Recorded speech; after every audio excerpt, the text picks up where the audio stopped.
Mr. Ceremonies, let me recognize the Commissioner of Police, members of the Police High Command, Fire Chief, members of the press. Good morning.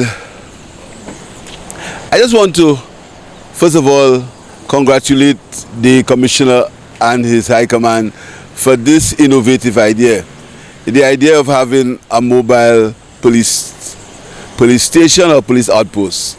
It's something that you see in other countries, and we've spoken about it, but as usual, we always find the reason not to do it in terms of resources, etc. But for the Commissioner and the Fire Chief to be so innovative, to use what we have and to convert it into a real serious asset, coupled with what the other assets that they have, the motorcycles, the drones, etc. I think it's really something we should be proud of. I'm proud of the innovative idea and proud of the cooperation between the fire service and the police. So I think the government commends them and the cabinet is very proud of that achievement. I just want to say a few things this morning.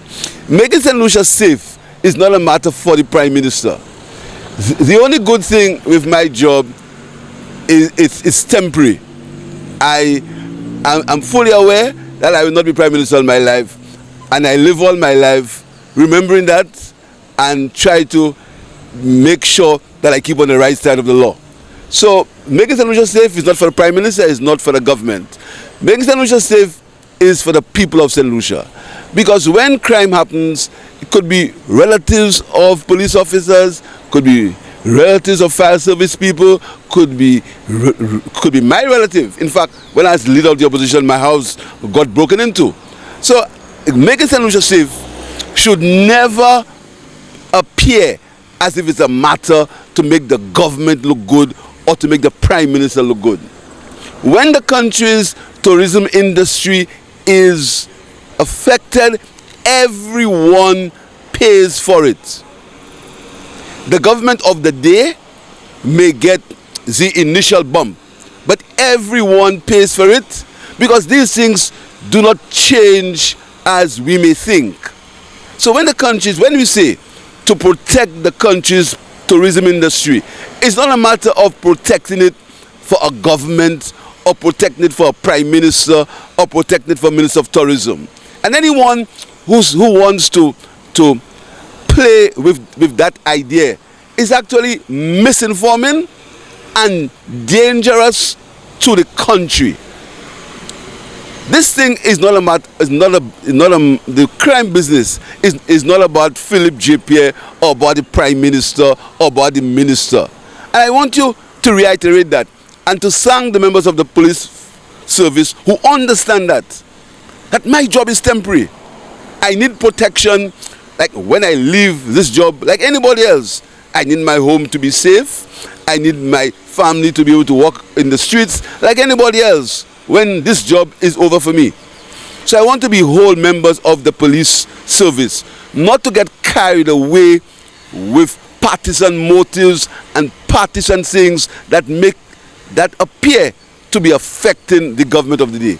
I just want to urge them not to get carried away with that. All of us have our moments. Democracy means that we take a line and we take a pencil, put an X on a piece of paper and drop it in the ballot box. That's what democracy means. And that time is coming. It will come in 2026. And you know when it will come. It can't come more than 3 months after July the 21st. Everybody knows that. So in the meantime, let us try to make our country as safe, our country as livable for everyone.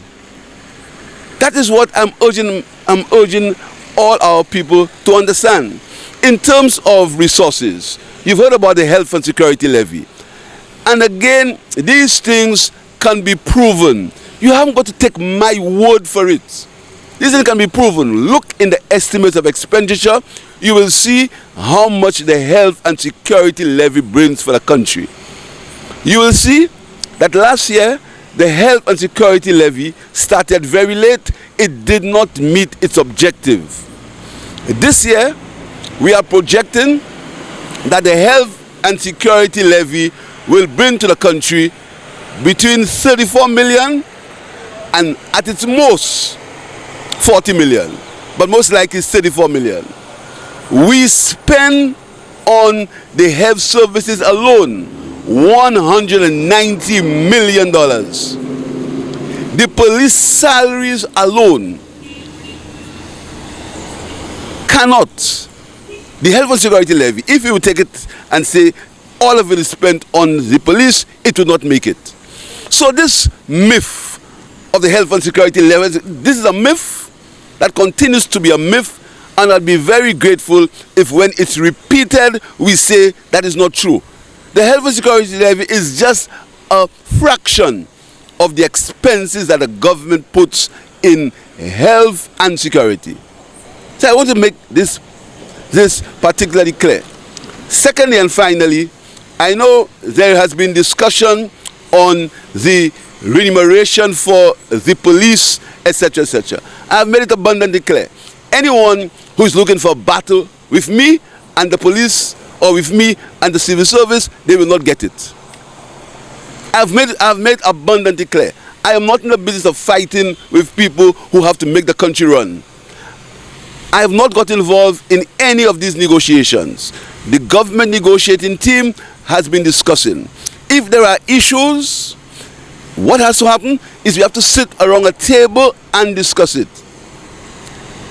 And I've urged the government negotiating team to sit around the table and discuss the issues as they relate to the police service. So anyone who's looking for a battle with me, they will not get it. That is, I can forewarn you. I will speak the truth all the time. I will say what's available, and I expect good sense to prevail. That is my job. My job is to create an environment for all the people of St. Lucia.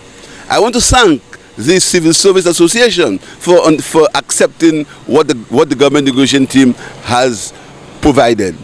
As it relates to the police, we are open to discussion. This is not a war. This is not, although some people are calling for war, we're not calling for war. We're calling for discussion, we're calling for compromise. So let me say it again. Anyone who believes they'll find themselves in a battle with this Prime Minister over the police or over nurses, over doctors, they will not get it. This is something that I have made abundantly clear. So let's talk, let's discuss it, let's make it work.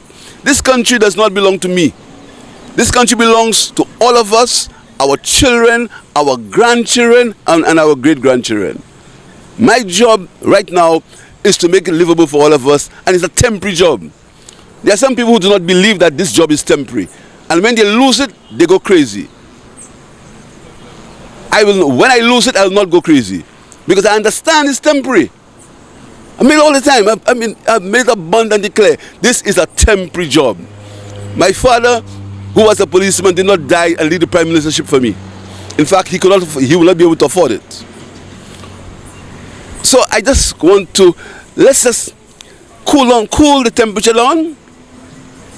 Let us live in a country for everyone to be able to exist peacefully. When there is peace in the country, everyone is happy. Everyone is happy when there's peace in the country. I really want to reiterate again my full confidence in the Royal St. Lucia Police Force, its high command and its officers. I think the majority of officers do a good job. I think the majority of officers want to see the country progress. But in all things, there are some people who will not like things to work smoothly. But I'm sure they are basically in the country in the minority, and time will tell. So, thank you very much, Commissioner. I know conditions for the police have never been 100%. They will never be 100%. Let's not pretend that it's only now we have police need more resources, etc. This is pretense, and this is not true. Conditions for the police have never been 100%. And I'm the first to admit it. This is why if you look at the resources, although we can call them replacement or displacement, you can call them whatever you want. If you look at the resources that have been available, we have made them available. And in the upcoming budget, we're going to make more available. Because we know that the resources have never been enough. 79 new recruits came out, were put in the system this week. I've asked the commission, and I know that the advertisement has been out for 80 more to go into the system. So by June next year, there'll be 80 more police recruits. And we're looking to see if we can probably do another 80. If we can do another 80 in January 2026, another 80, so we can have about 240 new policemen in the system. And you can call them replacement policemen, no matter what you want to call them. We're going to put 240 new boots on the ground. So, in terms of police personnel again, we are implementing the Rangers program. We're going to put between 50 and 70 more Rangers on the streets, with particular reference to the tourism industry. So hopefully, by the end of 2026, we should have about 300 new law enforcement personnel on the ground in St. Lucia. And I know it's not going to be enough. I know it's not going to be enough, but that's what the country can afford. The country has never afforded to give police all the resources or to give anybody all the resources they need. That's never happened. And I'm not telling you it's going to happen now.